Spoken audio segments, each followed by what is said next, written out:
a small town in Spain. Two men arrive at a store. The adult goes inside while the young one stays outside. The man pays for a piece of gum, and at first the cashier is calm about it. But then the boy outside gets distracted by passing girls, and the woman discovers several bottles of liquor are missing. Armed with a hammer, the woman blocks the car's path. She is ready to deal with the young thief when he suddenly points a gun at her and asks her not to approach, but she keeps going. The boy pulls the trigger. The woman screams, but there is no gun in the boy's hand. The adult man brings the boy to his senses, calling him Ian, puts him in the car, and they drive away. The arriving policeman helps the woman up, but despite her moans, he finds no wound. Nevertheless, he sets off in pursuit.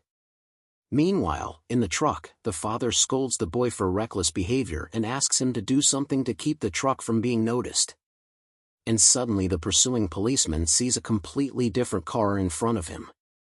The father reminds them of their rules: never stand out and never joke with the family. But Ian doesn't understand why they settle for so little when he can do much more. For example, he could enter a bank and show a piece of paper that the cashier would take for a check. But the father objects, saying they would be found before they could spend the money, and Ian would be sent to a lab for the rest of his life. At this time, the policeman demands the car to stop, and suddenly huge hailstones start falling on his car. The car skids, spins on the road, and eventually flips over right at a gas station. But the gas station attendant behaves as if nothing is happening, and on the surveillance monitor, the car is completely intact and standing on its wheels. An unknown woman reviews the footage from the strange robbery and praises her team for a job well done. They finally found the boy.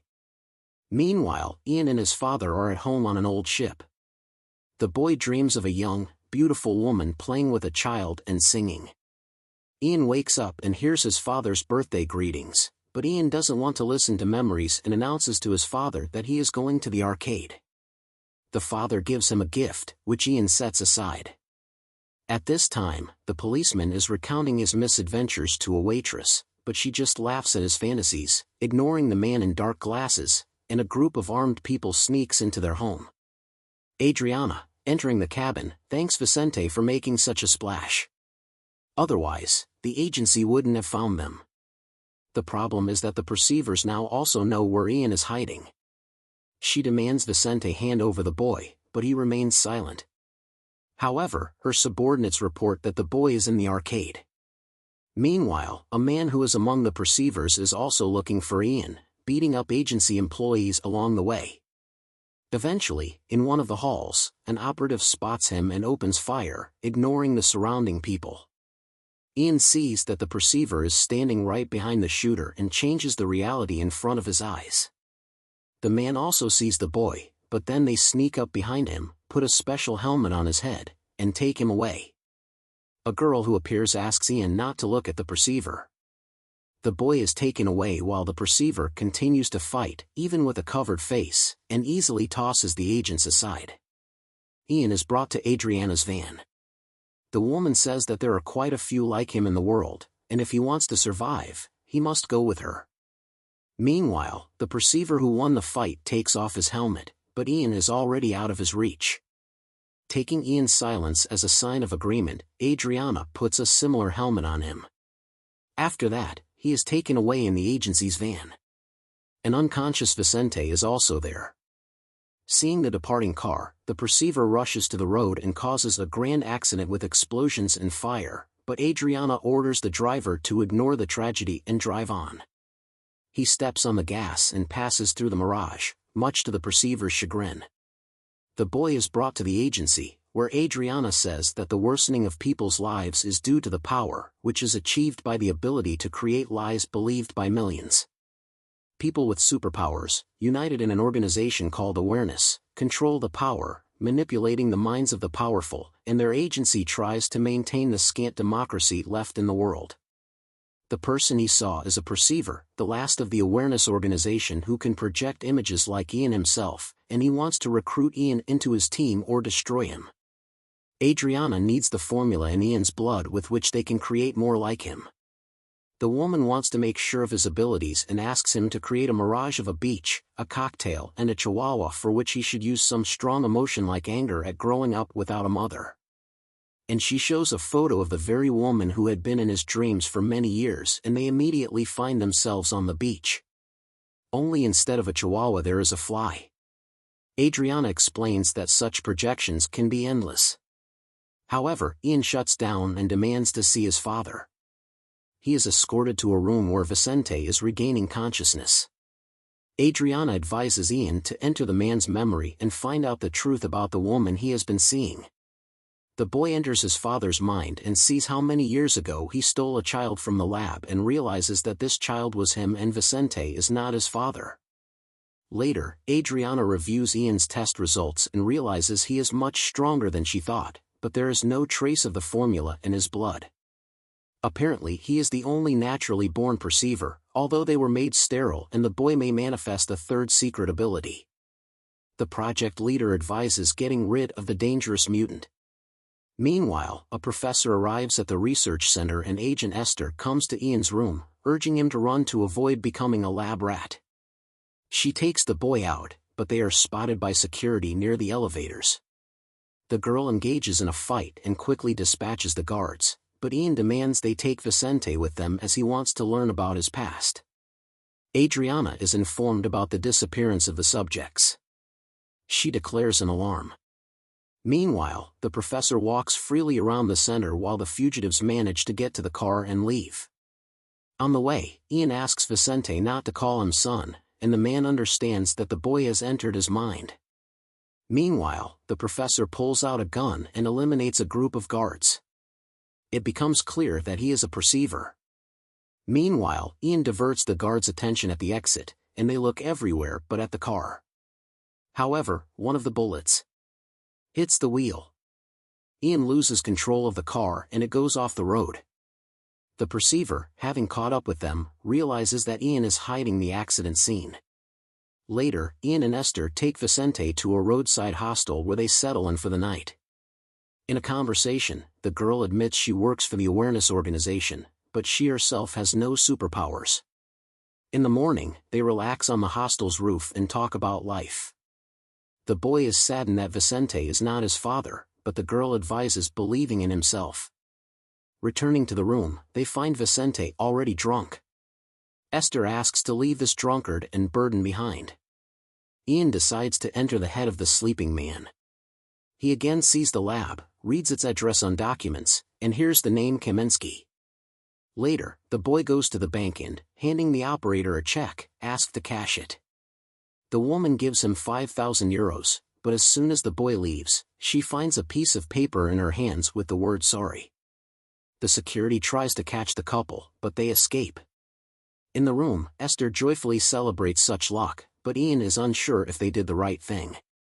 The girl goes to the shower and Ian hears the sound of a motor and creates a mirage. But the perceiver who enters the room knows that projections are powerless against mirrors, so he immediately finds the boy. Ian rushes into a fight. The man barely manages to calm the raging youngster. He enters the boy's mind and learns everything that happened to him in the last few hours. The perceiver leaves when Vicente returns and brings Ian to his senses. He announces that they are going to Warsaw to find Kaminsky, but the man refuses. Meanwhile, the agency tracks the purchase of tickets to Warsaw. The couple finds the building of the abandoned lab. Ian and Esther sneak inside, and soon the boy recognizes the room from his dreams, explores the wall, and finds a secret stash containing documents about the experiments conducted there.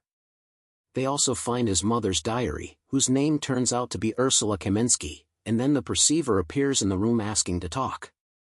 Ian tries to deceive him by projecting illusions, but he easily sees through them, and eventually he points his gun at the boy, showing that he could have killed him long ago. But he doesn't want to because Ian is his son. He, his wife Ursula, and several others were created in the 1950s during the Cold War. They were given a special drug based on Kaminsky's formula, which developed their extrasensory abilities. But when the war ended, the authorities began to hunt down and destroy the dangerous mutants one by one. They had no hope until the mole appeared, the last of the perceivers with the third ability to fully control a person. He created awareness, and although perceivers are sterile, he and his wife had a child. It was a real miracle. Their conversation is interrupted by the appearance of agents. The perceiver orders them to leave through the roof while he holds off the agents. The man goes out to meet the soldiers and opens fire with 2 pistols. The couple runs to the stairs, fighting off attackers along the way. The perceiver creates an illusion of dangerous spiders and the agents start fending them off, but he manages to get the helmet on again. Esther still gets the boy to the roof, from which she makes a spectacular jump while Ian slides down the construction chute and the couple escapes. Meanwhile, the perceiver is brought to Adriana. She orders the process of extracting the formula from his blood to begin, causing the man pain. But it turns out that the formula is so diluted in his body that it is impossible to synthesize it. During a break, the operator gives the perceiver a drink through a device that simultaneously holds a gun to his forehead to eliminate any chance of escape. But suddenly the operator's hand turns the weapon on the guards and shoots them. Then he frees the prisoner. At this time, Ian and Esther arrive at the perceiver's house in Madrid, where Ursula has been living all these years. Ian is shocked by the woman's appearance when the entering perceiver advises him to enter her mind, since now they can only communicate that way. Ian finds himself in the same white room from childhood, where a child plays with strange cubes. It turns out that this is how his mother encrypted the formula, and now the perceiver asks to give it to him to create other perceivers and end the agency. But Ian refuses to do it, believing she hid it for a reason. The perceiver starts breaking into Ursula's mind, she convulses, and suddenly she comes to her senses and recognizes her son. At this time, the house is attacked by agency agents. Enraged, Ian activates the third ability and orders the fighters to kill each other. Adriana also puts a gun to her temple. She asks to stop, saying that everything is quite the opposite, but the boy is relentless. And then Vicente appears, asking not to kill people.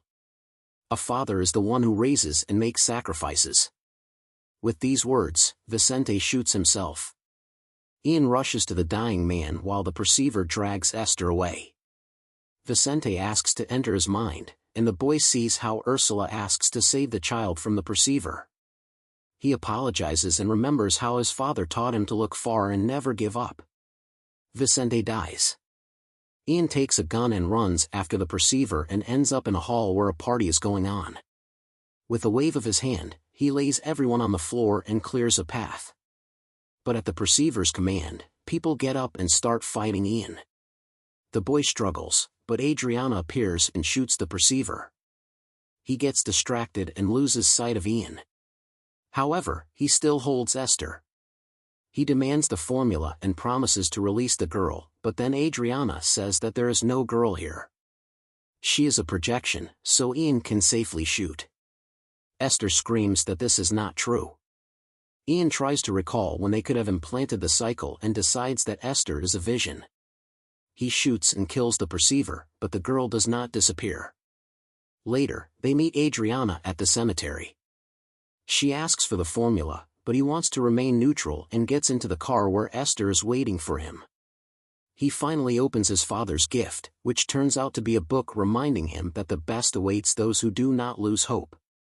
This is also what Adriana relies on, who promises the leader to achieve her goal. A pretty decent sci-fi action movie with an interesting dramatic line where you won't understand until the end whose side the main character should be on, who his real father is, and whether his mother is still alive. And overall, who is the bad guy here?